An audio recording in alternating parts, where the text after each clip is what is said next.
So let me get this straight. Humanity, standing on the precipice of its own destruction, looked into the abyss and thought, what we really need is a glowing pen that can read emails out loud. I mean, why face the meaninglessness of existence when you can slap a gadget on your shirt and pretend you're important? Bravo, humanity, you've outdone yourself again. Picture this, you're at work drowning in deadliness and your AI pen says, don't forget your meeting in 10 minutes. Amazing, you've got a personal assistant who can remind you just how badly your life's going. Forget meditation apps, this thing's real function is to tell you the exact moment when you'll have a breakdown, but in a soothing voice. This isn't innovation, it's the tech industry's latest attempt to dress up despair in a shiny package. Because deep down they know we're all searching for something, meaning, purpose, a reason to wake up, and they're betting we'll settle for a gadget that flashes when we get a text. It's like putting a band-aid on the Titanic and calling it cutting-edge engineering. And the best part? We'll buy it. We'll hand over our money, pin it to our chests and say, look, I'm in control of my life now. Because that's what we do, we consume.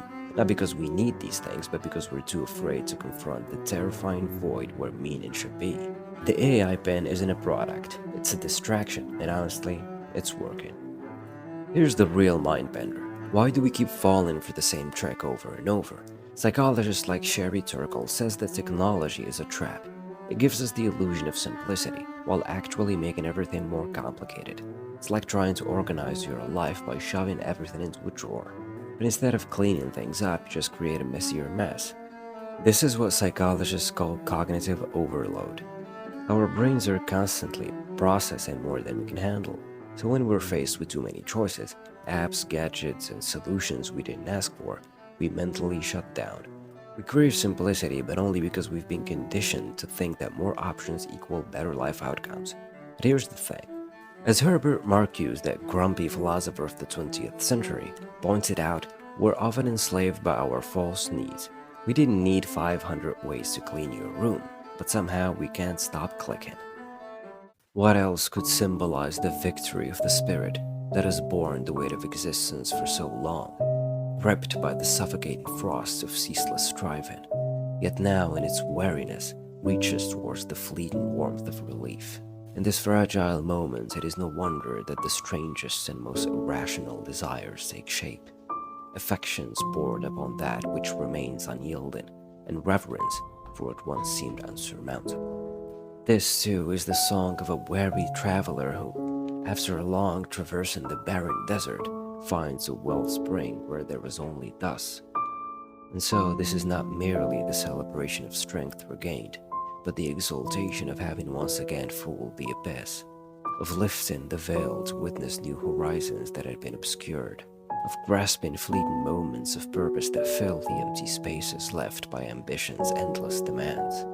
It is the unyielding cycle to emerge from one furnace only to enter another, seeking not salvation, but meaning in the struggle itself. Mindful technology use. Dr. Sherry Turkle, a renowned psychologist who explores the psychological effects of technology, suggests practicing mindful technology use. She emphasizes the importance of being intentional about our interactions with devices, avoiding passive consumption, and instead fostering deeper, more meaningful connections. Setting aside specific times for technology use and avoiding distractions during other moments can help reduce the cognitive load of constant notifications and information. Digital detox. Psychologists like Dr. David Greenfield recommend taking regular breaks from digital devices to combat the feelings of overload and stress that come from a constant connectivity. This can be as simple as scheduling technology-free hours during the day, using apps that block distracting content, or even taking longer breaks such as weekends without social media or emails. This little gadget might help you feel like you're in control for a minute or two. Just don't expect it to save you, it's a pin, not a miracle. But hey, it might make a great conversation starter for when we're all huddled in bunkers waiting for the end.